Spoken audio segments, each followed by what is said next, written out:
Bonsoir à tous, ravi de vous retrouver en semaine mais également le week-end car l'information c'est 7 jours sur 7 sur Monaco Info. Au sommaire de votre JT ce soir, les équipes espagnoles ne réussissent pas à Monaco, la Roca Team s'est inclinée hier en Euroleague, 78-66 face à Baskonia, résumé à suivre dans quelques instants.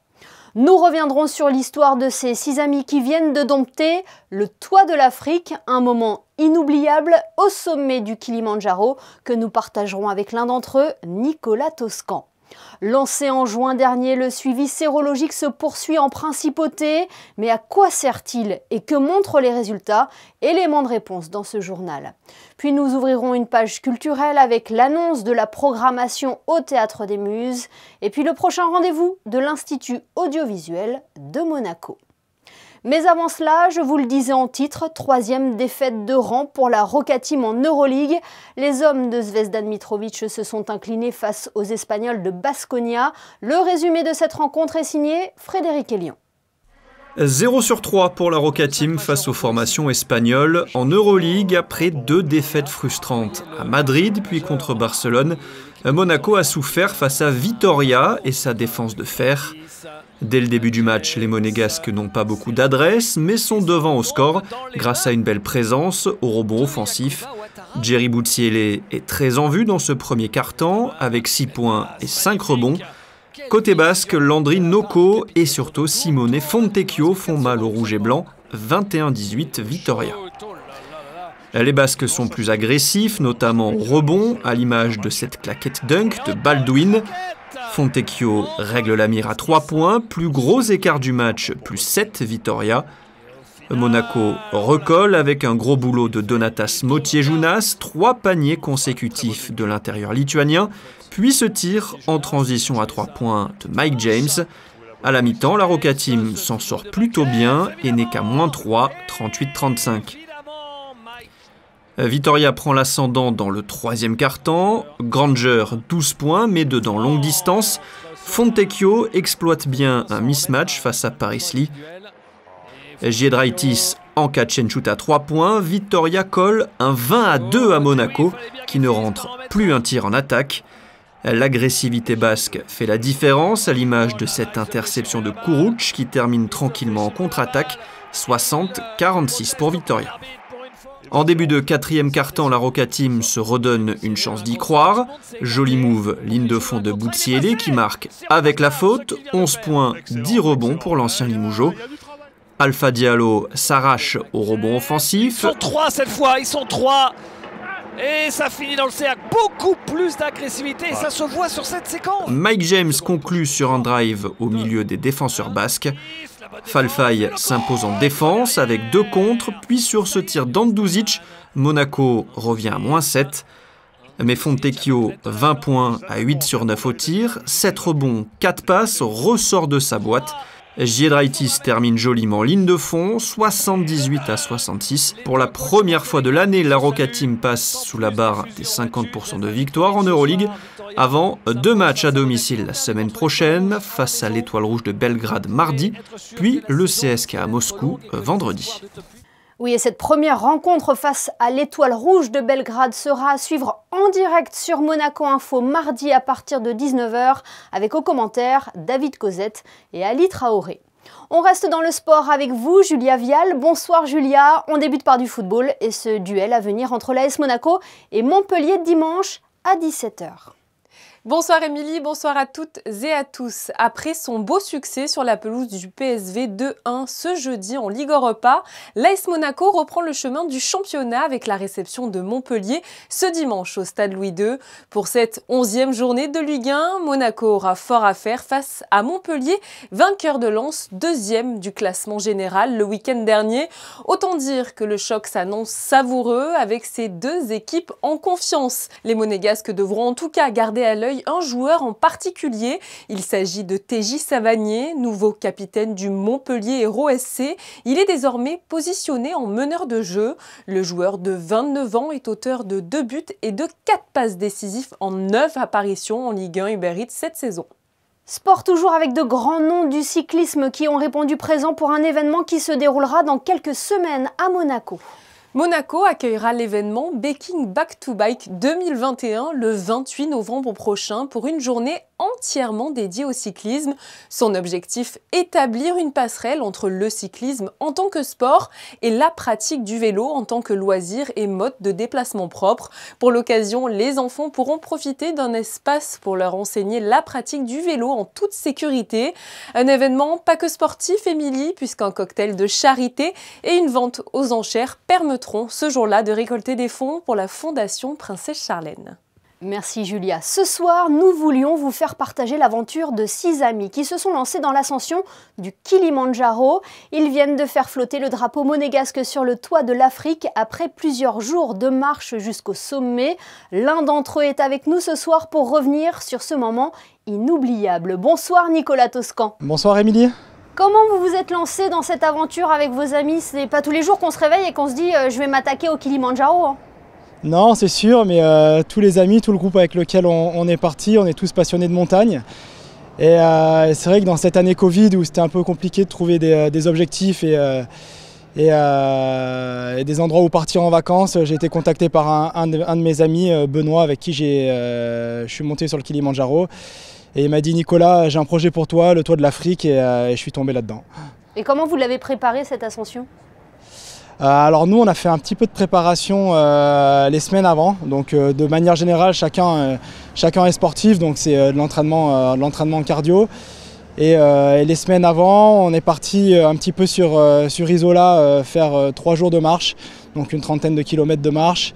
Et le week-end vraiment juste avant, on est parti sur le massif du Mont Blanc, au-dessus de Courmayeur, pour s'entraîner aux hautes altitudes. Donc on a passé 3-4 jours au-dessus de 3500 mètres d'altitude pour faire de l'effort en altitude.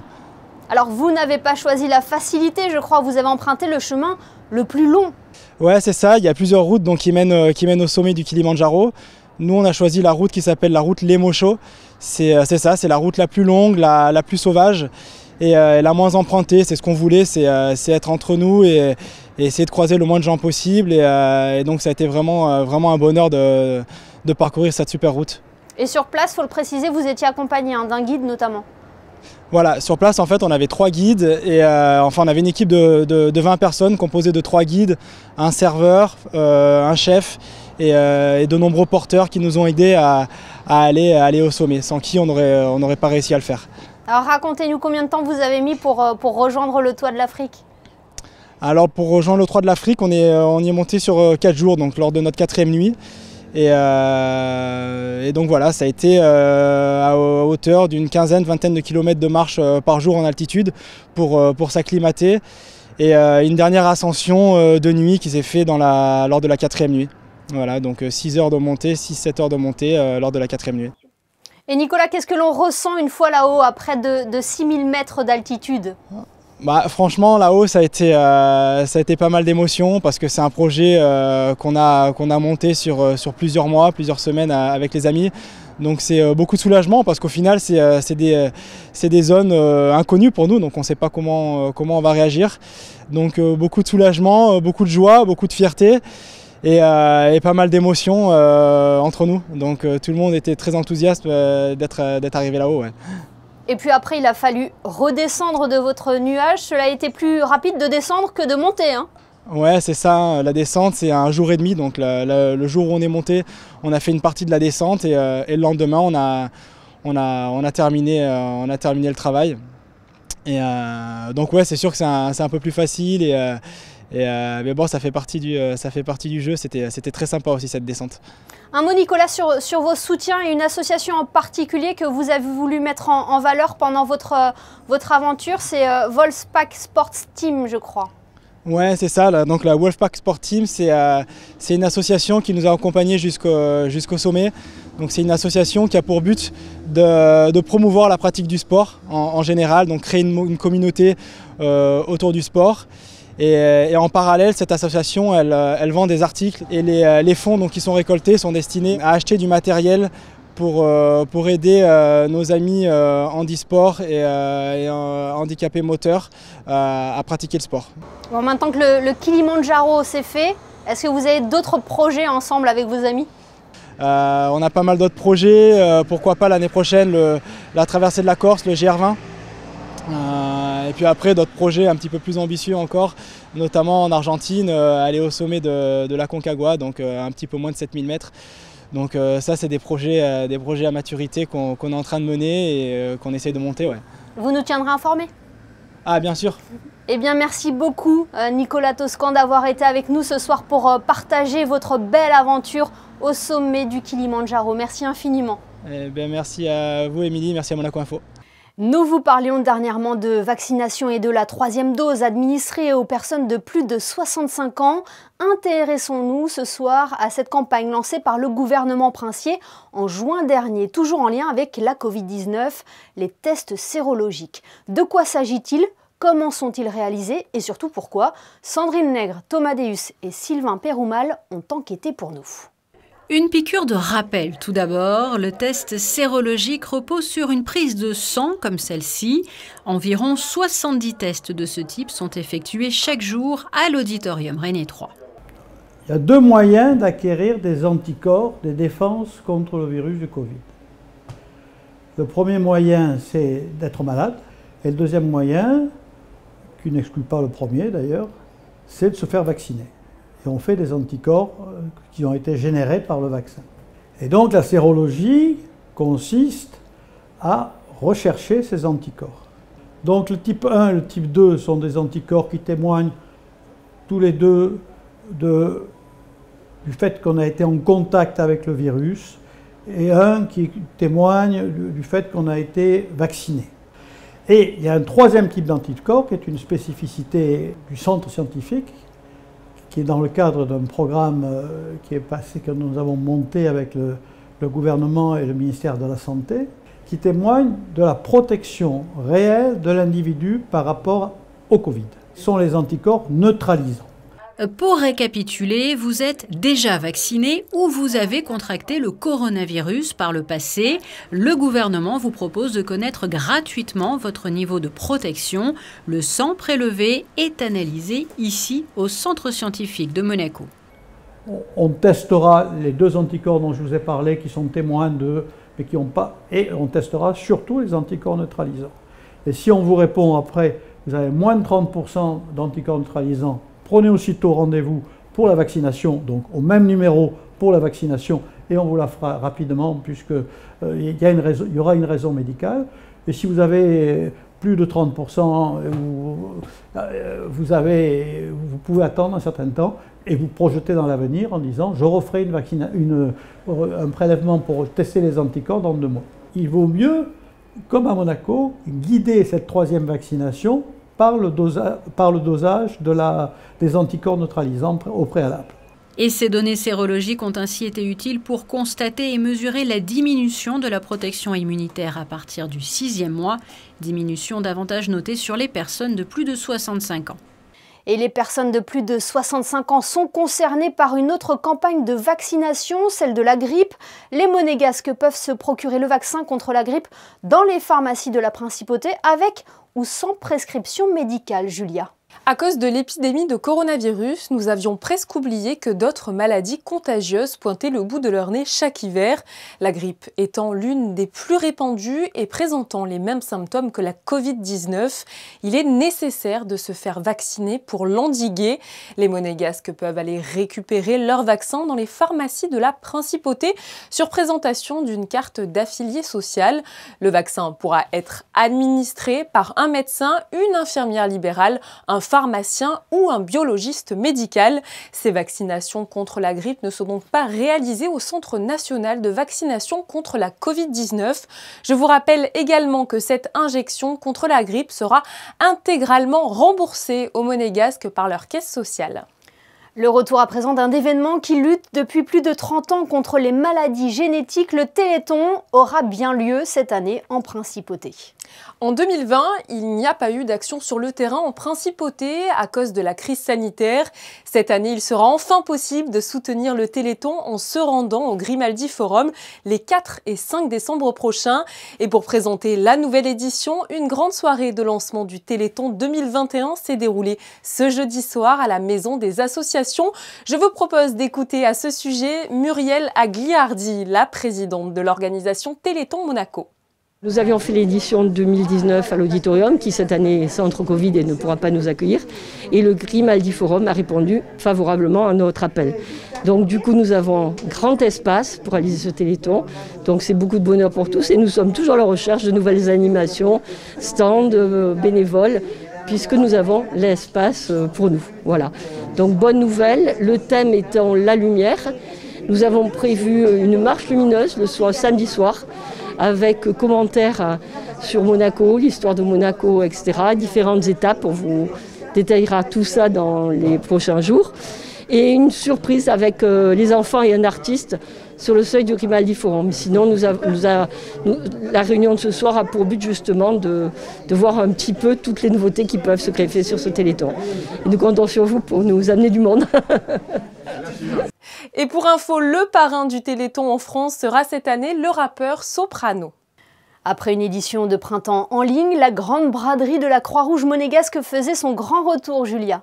Elle a pris place cette année au chapiteau de Fontvieille le vendredi 22 octobre de 10h à 19h et ce samedi 23 octobre de 10h à 17h.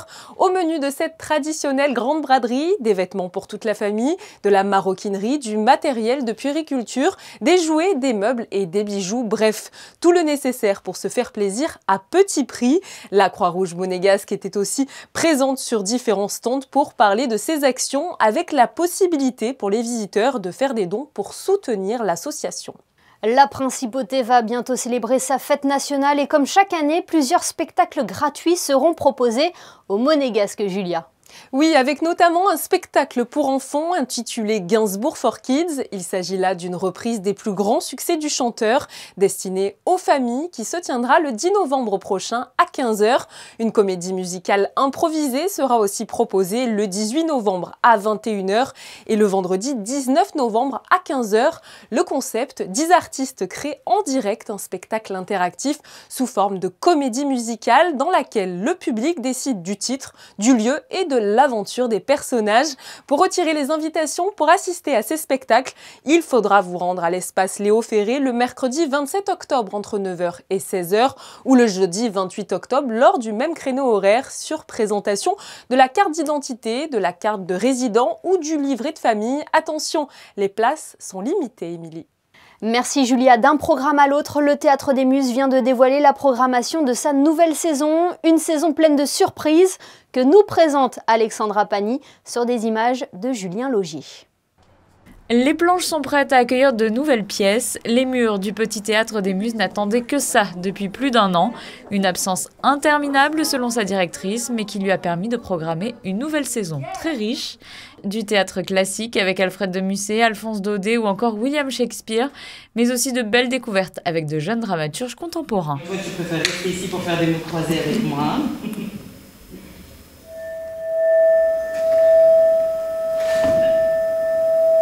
Mais quoi? C'est juste entre toi et moi? Je dirais qu'ils sont tous complètement enthousiasmants. Il n'y en a aucun qui fait que quand on sort du théâtre, on se dit « Oh mon Dieu, c'était terrible !» Non, je pense que même quand on aborde des sujets qui peuvent être terribles, comme la guerre mondiale, on s'en sort toujours avec l'envie d'agir, l'envie de faire des choses, l'envie de changer le monde. Et puis, la plupart du temps, on va dire 95% du temps, on a envie d'aimer. De Vinci, Picasso, Chaplin seront à l'honneur, des spectacles de troupe avec Maya une voix, tant qu'il y aura des coquelicots, des comédies musicales également avec Gabi la Magnifique ou les Michels, et une surprise avec Gérard Holtz et son marathon d'anecdotes sportives bien comptées. Ça veut dire passer des heures et des heures au Festival d'Avignon, à courir d'un théâtre à l'autre, à écouter partout les bruits de porte, le Feydeau il est bien, le Guitry il est formidable, courir à gauche, à droite, pour les voir. Et puis bon, après bien évidemment, il faut aussi décider les compagnies à venir jouer au Théâtre des Muses, qui est un petit théâtre. Et comme tous les spectacles que j'essaye d'emmener ici, et qui ne sont que des spectacles qui se donnent plutôt dans des grands théâtres, ou qui ont vocation en fait à le devenir, eh bien c'est pas toujours simple, loin de là. Une saison qui sera rythmée également par des cours de théâtre ouverts pour les plus jeunes à partir de 6 ans, mais aussi pour les adultes.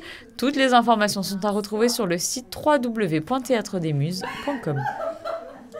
Et sachez que la programmation jeunesse au Théâtre des Muses devrait sortir d'ici quelques jours. Nous vous tiendrons bien évidemment informés. Restons dans le domaine de la culture avec un autre rendez-vous à noter dans vos agendas. L'Institut audiovisuel de Monaco propose mardi une projection au Théâtre des Variétés.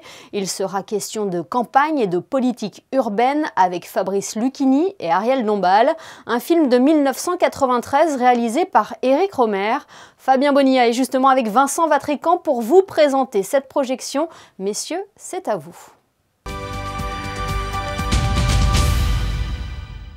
Vincent Vatrican, bonsoir. Bonsoir Fabien. Aujourd'hui, on va parler d'un film assez campagnard en quelque sorte, L'Arbre, le maire et la médiathèque, c'est ça? C'est ça, un film d'Éric Rohmer. Ouais. De 1993. De 1993, qui est un ovni, puisque ce film, on ne l'a pas vu venir. Rohmer, qui travaille dans une économie très petite, on connaît ses contes et proverbes. C'est la nouvelle vague. C'est la nouvelle vague. Je le disais, travaille dans une toute petite économie qui, parfois, l'amène à livrer au public un film qui n'est pas passé par le canal des projections de presse, etc. C'est le cas de ce film qui est sorti directement sur les écrans, finalement sans qu'on le voit, on le voit arriver. Et c'est un film, on pourrait dire, éminemment politique. C'est ce que j'allais dire, c'est un film politique finalement. C'est un film carriériste, politique idéologique, c'est même l'aménagement urbain aussi. Voilà, alors c'est ça qui est très plaisant, puisque c'est pas un film politique pour la politique ou pour le politique. Dans l'esprit de Rohmer, c'est la politique de tous les jours.